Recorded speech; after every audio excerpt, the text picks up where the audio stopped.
Ce n'est pas bien. Au quartier Tungansis, dans l'arrondissement de Bafoussam 2e, une scène digne d'un film d'horreur s'est produite dans cette cité où un enfant âgé de 12 ans, élève en classe de 6e, a brutalement ôté la vie à son père.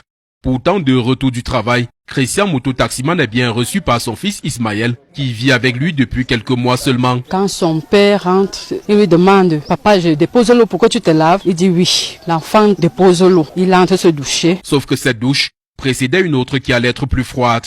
Visiblement pris de fatigue, il s'allonge et s'endort en tenant fermement le sac dans lequel se trouvait sa recette journalière que son fils tentera d'emporter en lui assénant plusieurs coups de poignard. Dès que je comprends, sauvez-moi, je sors. Je viens voir un trou ici là que le gars a poignardé. Il dit que c'est mon fils qui me poignarde comme ça là. Je lui ai demandé, on a pris une moto aussi pour amener à l'hôpital. À l'hôpital régional de Bafoussam, le corps médical n'aura rien d'autre à faire que de constater le décès. Prise en tenaille par les voisins, l'adolescent va froidement avouer son forfait. Je suis pris maintenant à aller derrière avec lui, parler doucement avec lui. Avant qu'il m'a dit que c'est lui qui a pointé son père. Arrêtant, il voulait l'argent pour payer le vélo avec. La dépouille de Christian a été ramenée dans son village natal à Bameka, dans le département des Hauts-Plateaux, où ses proches peinent à comprendre les réelles motivations d'un tel crime. Je suis très étonnant qu'un enfant de 12 ans puisse commettre ce genre d'erreur. Que la justice camerounaise me montre éclaircissement pour cette affaire. Nous sommes décrestés. Ce monsieur n'a rien fait. Il est innocent. Mieux veux-tu prendre sa moto ou l'argent, tu le laisses tranquille. Alors qu'elle vivait avec ses enfants depuis sa séparation d'avec leur père,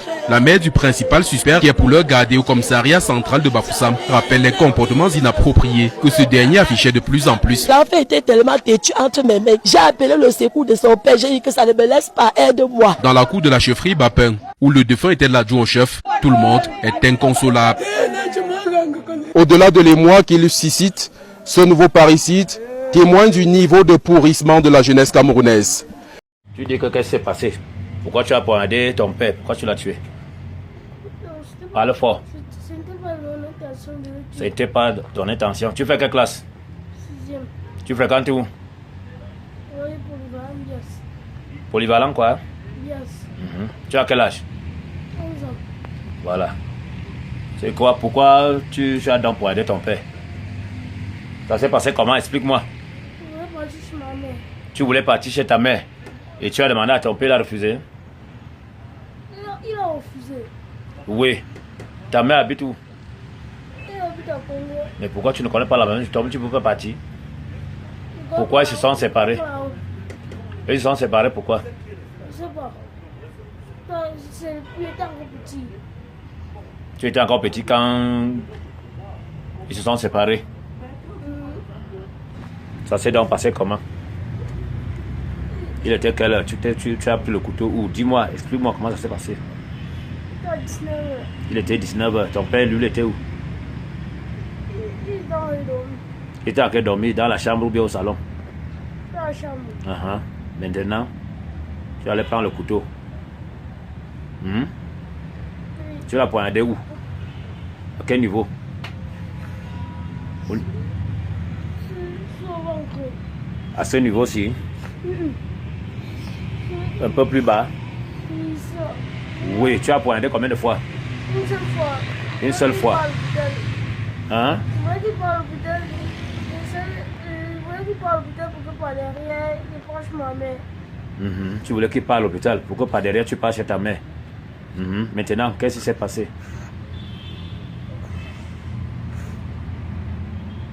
Vous vivez seulement à deux dans la maison? Vous habitez où? C'est quel quartier? Force de Dieu. Force de Dieu. Ton père travaille quoi? Moto. La moto, c'est un bel skinner. Un moto-taximan. Bon, maintenant, quand tu as poignardé, il s'est réveillé ou bien ça s'est passé comment? Dis-moi. Il s'est réveillé. Oui, après? Il était rentré dans la porte et il a dit que je suis venu. Oui. Après, il est sorti, il s'est placé à côté de la porte, il a payé par moi. Le papa est venu, on l'a amené à l'hôpital. Oui. Là, les gens au quartier étaient en train de me taper. Oui. Ils m'ont tapé, arrivé d'être... Arrivé, ma mère est venue, elle a commencé à pleurer. Quand mon père s'est avançé, il m'a tapé ce qui était ça. Elle est venue, elle a commencé à pleurer. Après, elle a chuté, après, ça a encore... Réveillé. Maintenant, le sort de ton père, comment? Je ne sais pas. Tu ne sais pas. Tu sais pas qu'il est mort? Il est mort. Est-ce que tu regrettes ton geste? Est-ce que tu regrettes ton geste? L'enfant que vous voyez ici, c'est un enfant que, dans la vidéo aussi, il explique qu'il a voulu aller chez sa mère, étant donné que ses parents sont divorcés, il a voulu aller chez sa mère, et puis son père a refusé, du coup, il a poignardé son père, parce qu'il voulait que pendant que son père aille à l'hôpital, lui il reste pas derrière parti chez sa mère. Alors on va se demander que non, pourquoi est-ce que son père est interdit de voir sa mère et tout. L'enfant s'il vivait avec sa mère est venue là-bas pleurer que tellement têtu, tellement entêté que sa mère ne pouvait pas l'encadrer, ne pouvait pas le supporter. Elle lui a donc laissé chez son père que non, étant donné que moi n'arrive pas à supporter l'enfant, prends soin de l'enfant. C'est alors pour ça que le père était strict avec l'enfant au point où il a dit que non, je ne vais pas chez ta mère parce que sa mère avait dit que non, je n'arrive pas à le canaliser. Il a pointé son père et puis sensibilisons nos enfants, s'il vous plaît. Ça, c'est un enfant que son avenir est caché. Là où il est placé là, non. Si c'est qu'on l'amène en prison, il sort de prison. Il n'aura pas reçu une éducation, il ne sera pas parti à l'école, du coup, il ne va pas pouvoir trouver un travail stable, il va seulement sombrer dans la délinquance.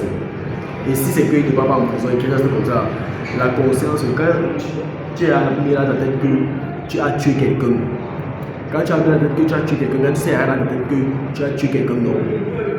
La seule chose, la seule direction où tu vas passer, la dépression, le stress, tout ça, non, ça va t'amener à sombrer seulement dans la délinquance. C'est ce qui risque de lui arriver. C'est ce qui risque de lui arriver. Vraiment, parlons de nos enfants, parlez à vos enfants. Parlez-leur. Ne faites pas seulement que moi je donne seulement les ordres comme ça sans explication. Parlez-leur également.